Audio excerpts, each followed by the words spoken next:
The Nintendo Switch is the latest home console portable hybrid from Nintendo, and the closest thing it has to any kind of competition on the market is the PlayStation Vita from Sony Interactive Entertainment. In many ways, these two devices are similar, but they are also offering two very different experiences for portable players.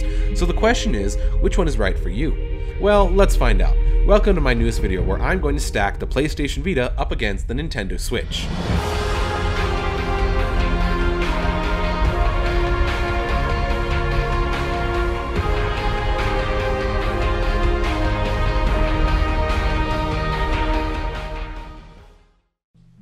Hardware. Now, unlike most videos, I'm not interested in comparing raw specifications here because A, these are handheld systems, and B, if you really want raw gaming power, why are you playing a handheld anyway? Go buy a gaming PC. Instead, I'm going to compare the physical and aesthetic differences between both of these units. The PlayStation Vita is a very unique handheld in its own right. The handheld features two analog sticks, which was a first for its time, a directional pad, 4 face buttons, a set of shoulder buttons, a multi-touch sensitive capacitive 540p QHD front screen, and a multi-touch sensitive rear touch pad. Whether you own the PCH 1000 or the 2000 models, they're both very similar in their physical design, a flat slab with half-circle left and right sides, and clear buttons throughout for aesthetic reasons. Both the original and the Slimline Vita are beautifully designed systems, with the 1000 model looking more like a premium game system that Sony went all out on, and the 2000 looking more like a casual player's model. As for those of you who like colors, the original PCH 1000 series was available in black, white, silver, blue, and red, while the 2000 series has been available in 2 whole sets of colors. But for the sake of time, you can currently go out and buy the newest set of Slim PS Vitas in jet black, glacier white, neon orange, aqua blue, metallic red, and silver. Essentially, there are plenty of colors for the discriminating buyer, and plenty of limited editions across the original and the Slimline models. In terms of build quality, both models are built fairly well and feel great in the hands, and perhaps the biggest drawback is that both models are made of plastic, and in the case of the screen and the rear touchpad, scratch-resistant Gorilla Glass would have been preferred. So if you plan on getting a PS Vita, front and back screen protectors are a must. Switching things up a bit, the Nintendo Switch is undoubtedly the most uniquely designed handheld ever.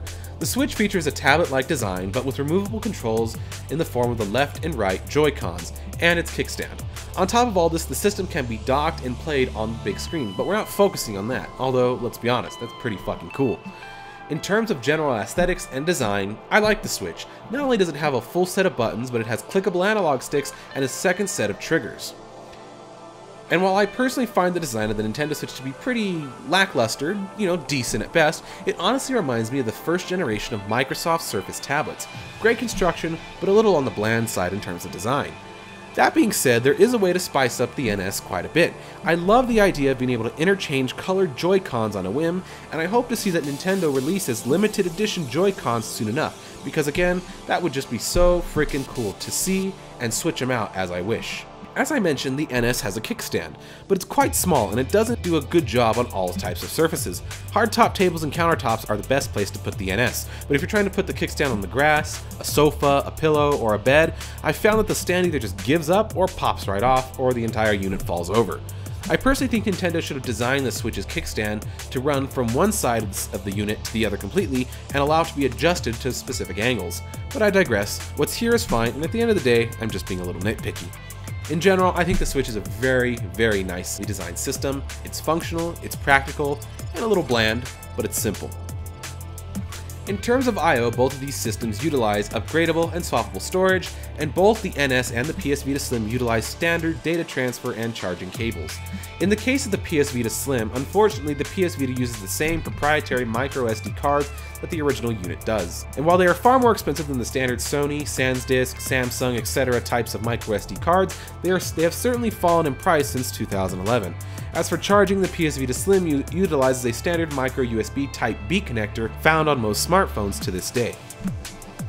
In terms of the NS, it utilizes standard micro SDXC cards up to 2 terabytes of storage, and thanks to the Nintendo Switch's integration with micro USB Type-C, this system is capable of both data transfer and audio-video output, all from one port.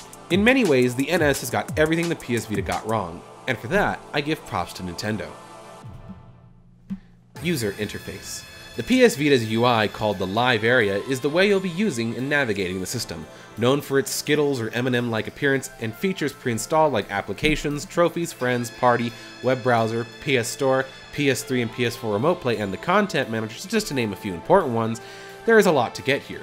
On top of that, you have a notifications bubble on the top left-hand corner of the live area, which allows you to access messages, trophies, and other alerts from the PlayStation Network. Fortunately, the live area can be customized with different themes available on the PlayStation Store, Sony, and other third-party makers. While I feel the live area is perfectly functional, I find it unappealing and outdated looking at best, especially when compared to the PS4's XMB interface. The Nintendo Switch's UI is pretty clean and sleek, and while it is functional, it looks basic and unfinished at best. As far as I know, the NS UI has two available themes, Basic Black and Basic White. And yes, those are the official names too, by the way. So it is basic. While it's nothing flashy like the PS4 or Xbox One UI, it is clean, functional, and perhaps some official themes from Nintendo could bring a splash of color and vibrance to this otherwise dull-looking user interface. Like the PS Vita, the NS UI has pre-installed applications like Profile Access, Settings, Friends, News, eShop, Photos, and more. As of the making of this video, the NS has no available web browsers or video-related multimedia applications, so keep that in mind when making your purchase. Games. Obviously, since the PlayStation Vita has been on the market for almost 6 years and the NS just a little over a month, the amount of available games in terms of quality and diversity is taken by the PS Vita hands down. But let's look into the future of the NS and see what it is that we can expect. Obviously, the NS will be receiving great games from Nintendo themselves, something Sony should be trying to do with the PS Vita, and third parties have promised support as well. However, the NS seems to have grabbed the attention of indie developers well, and like the PS Vita, will soon be backed heavily by indie developers. So to give you a taste of what's coming to the Switch, here's a chart.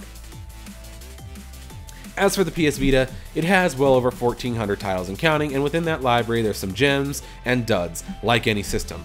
And for some great recommendations, I'll refer you to a video of mine that you may watch later if you want to.